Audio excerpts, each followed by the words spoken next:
Surviving as a Neutron in Florida prison, where gangs run the prison and the guards try to contain it. The convict code and the unwritten rules of doing time all apply.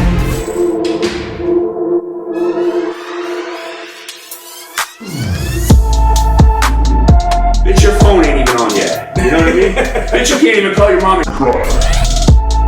What's up, everybody? I'm blessed and free. Welcome back to another episode of DOC TV. So when I first made this YouTube channel, about like the 10th video, I think it was, I started getting comments. And I still get comments to this day asking me, bro, how did you make it through the Florida prison system as a Neutron? And for people that don't know what a Neutron is somebody that goes to prison in Florida. And I don't know, it could be called that in other states, but a Neutron is somebody that goes to prison, does not get gang affiliated, and rocks out solo. And a lot of Neutrons in the Florida prison system have a bad name because a lot of people that go to prison, they either are a Neutron and they get pressed and someone applies that pressure, they get extorted, whatever the case is, or they go in a Neutron and realize that they're literally not built for prison. And a lot of times what they do is they join in a gang because they feel like they're going to get some protection. And usually they do, and sometimes they don't. And sometimes people just want them in their gang because they get money, and then people can eat off of them. When I first started going to jail, man, that's really when I got introduced to the gang life. Yeah, when I was at jail, I knew people that were claiming sets and, you know, doing signs and all that shit, but I don't even know if any of them were really down. But when I got to jail and started going to prison, that's really when I saw just how the gang life is in prison. And for the people that don't know, it's fucking serious, and it can get deadly and it can get crazy. And being a Neutron, you really have to learn how to navigate that, you know, and still be able to hold your name, keep some respect, and not be somebody's bitch. And, you know, everybody hears this when they first start going to jail before they go to prison, man. When you get to prison, the first person that tries you, you better handle that. And I heard that.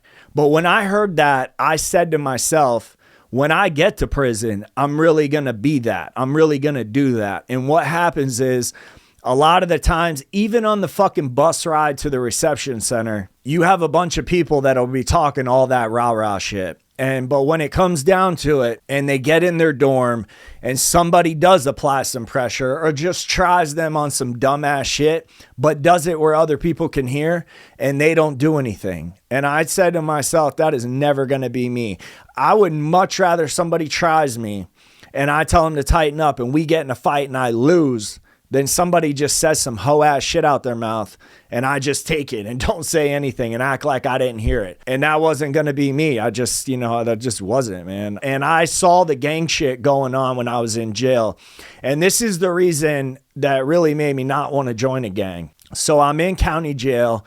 I get into the dorm. I'm in GP. Right when I walk in, I see one of my homeboys that I had already, you know, I went to high school with and shit like that. So he follows me up to the cell on the second tier. I'm putting together my mat. We're just chopping it up. And I'm like, so bro, what's up? The dorm straight? Like, you know, with poker and spades and gambling and shit. And he's like, yeah, it's straight, but they're robbing people in here. And I'm like, who? And he's like, the Bloods. So he like showed me who was who and all that shit. So when I first heard that, the first thing that went through my head was they're pussy because they weren't walking up in the cell and being like, yo, bro, give up your shit or we're going to fucking flip you. They were waiting until the dude would go in the shower. Then they would slide off, have a lookout. So to me, that's pussy shit. Like you're on some grimy shit if you're doing that. And I just don't rock like that. And when I first started going to jail, man, I would, you know, defend people that would get picked on. And I ended up getting into more shit than that. So what ended up happening with this gang, man, is I was playing spades with one of my homeboys and this dude was shit talking while we're playing spades. And this is the head of the Blood at the table. So he's talking all this shit. And my boy across from me is like, hey, bro, keep that shit on the table. Don't be directing that bitch and all them words to my face. And dude's like, bro, you know who you're talking to? And my homeboy, right when he said that, was like, bombs, cracked him right in his shit. Instant eyes swelled up. So I've told this story in another episode, but the head of the Blood didn't want to fight my homeboy. So there was like 10 other Bloods. They couple came from another dorm because in the county jail I'm in, there's a dorm and there's a pull-out wall in another dorm where the med lady goes through. So that stays open a lot. So they came over from the other block. I was going to have his back because honestly, I didn't really like any of the kids that, you know, were Bloods or any of that. You could just tell, man, that they were just doing that because really deep down inside, like, they knew they weren't living like that. And I don't care what you say, numbers in prison matter. And that's why the gangs are so powerful in prison, man, because their numbers are so high. And that goes for every gang. It just depends on what camp you're in. So the dude wouldn't fight my homeboy. He sent up some little kid on a mission, and my homeboy was like, bro, you don't even know what you're getting into, man. You need to just turn around and go back down the tier. So that's what he did. And nothing really ever popped off after he had hit the dude. Like, it was just like he got put in his place. There's not much you can say if you're just going to let a dude hit you and not even go fight him. So I just didn't want to be a part of that, man. I didn't want to be a grown man myself, having another grown man tell me to go do something that he could do. And I'm not saying all gangs are like that. Yo, I rocked out with a lot of gang members that were my homeboys, you know, growing up and shit and then being in prison. So I salute the real ones. And believe me when I tell you, there are definitely real ones. So when I first got to prison, man, how I, you know, navigated it was right when I got to prison, I got at my main camp, I get to my main dorm, and I just chill, bro. Right when I get in there, I fall back, make my mat, couple days go by, but I just chill. And the reason why I did that was because I wanted to watch how people move when they're in there. If you lay back and you just watch the dorm and watch shit go down all day, you can figure out a lot about someone, especially if you've done time and you're good at reading people. You want to know who's who. You're going to start, you know, acclimating to the dorm, meeting people. You're going to, you know, if you work out, you're going to work out with people. You want to know, though, who you're chilling with, if they're in a gang, because what a lot of times what can happen, even if you're not rocking out in a gang, but you're chilling, your homeboy's a gang member, and he gets into it with another gang, and that gang don't know you, they automatically think you're rocking what he's rocking, and now all of a sudden you just inherited somebody's beef just because you chill with them. So that's what I mean by you really want to know, like, who you're fucking with. And when you get to prison and you go to prison, you have to decide. You got to search within yourself.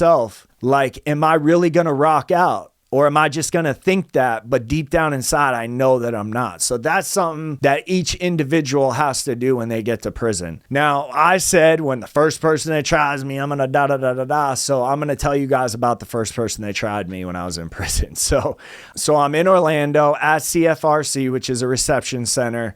I get transferred over to the East Unit, which is a work camp / reception center. So I'm in the dorm. A dude that was in the dorm at the main unit came over with me to the East Unit. So when you get to prison, you get a card, and when people put money on your card, then you swipe it at the canteen window. But when you first get there, sometimes your card doesn't get activated.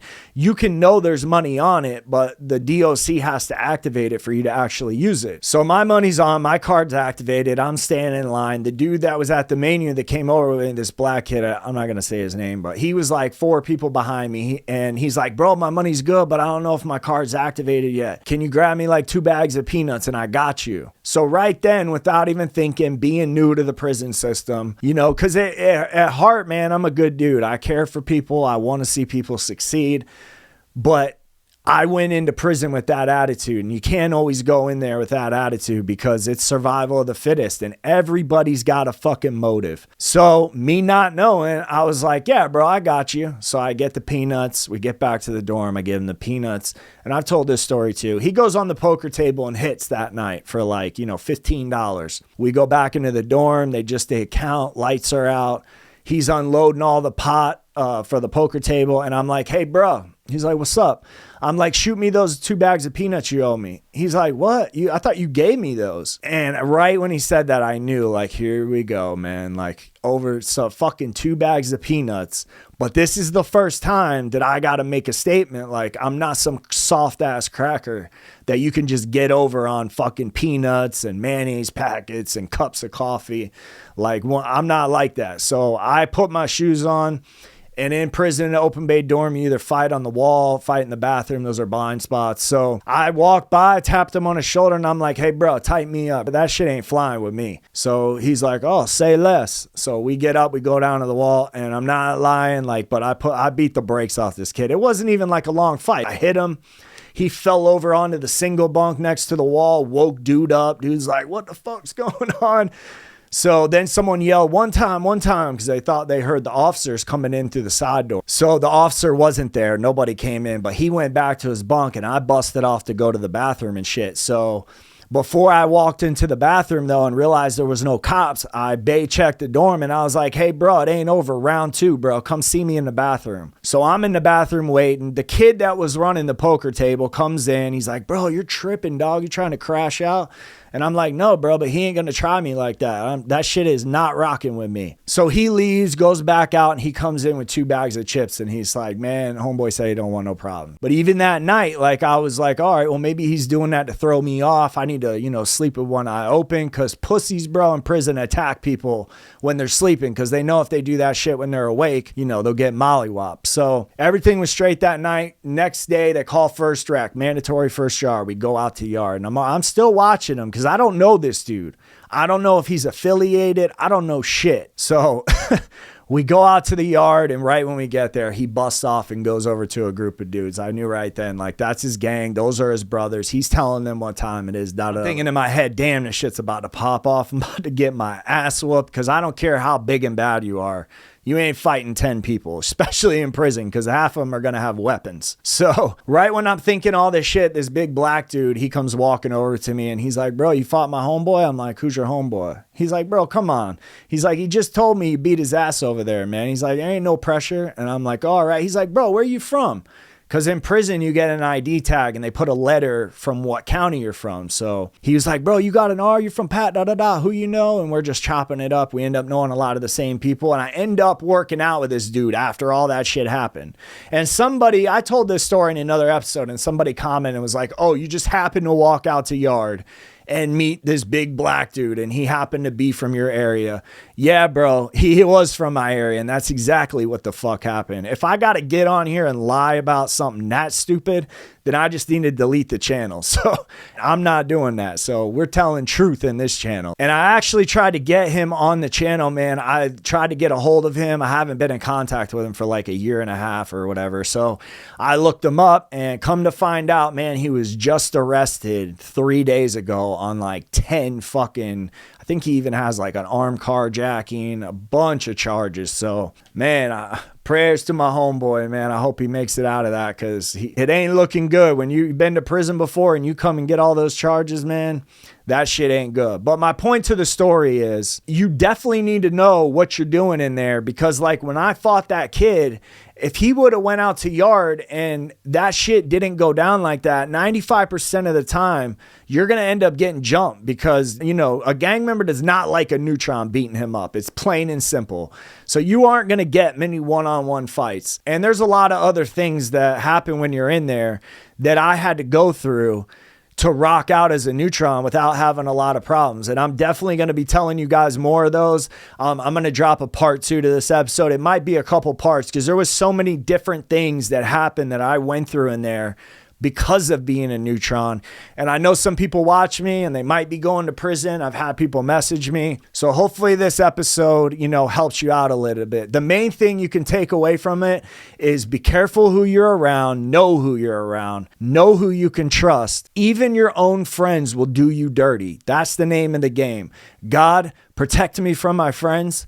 I'll take care of my enemies. Live by that, and you'll be all right. I hope you guys like this type of content. I'm also going to be doing some updates on my playlist or my videos. I know they've kind of been hard. I've jumped around a lot from personal stories to interviews to covering crime cases. And I was actually talking to another really big YouTube channel, and we're going to do some collaboration. But before we do that and my subscribers see who you are, and they're going to want to know who you are. And I've dropped some of my personal stories, but I'm just going to keep it real with you guys. When I start telling my personal stories, a lot of them are embarrassing. A lot of them are, when I wasn't doing good in life, when I was making mistakes, and, I've done a lot of dirt and done a lot of shit that I'm not proud of, but I'm just going to start over and I'm going to tell you guys my whole story from the time I was born to where I'm at today. And the reason I want to do that is, one, for you guys to really get to know me, but it's also going to let me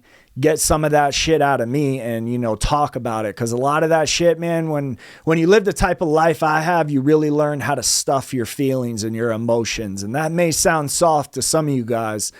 Everybody has feelings and everybody has emotions. It's okay to feel. You're not soft if you have emotions, man. So I'm going to be dropping that. Probably do like, I don't know, 2 episodes a week. That's one of my goals for the new year, is start dropping new content. I got a couple things the first 2 weeks I got to take care of.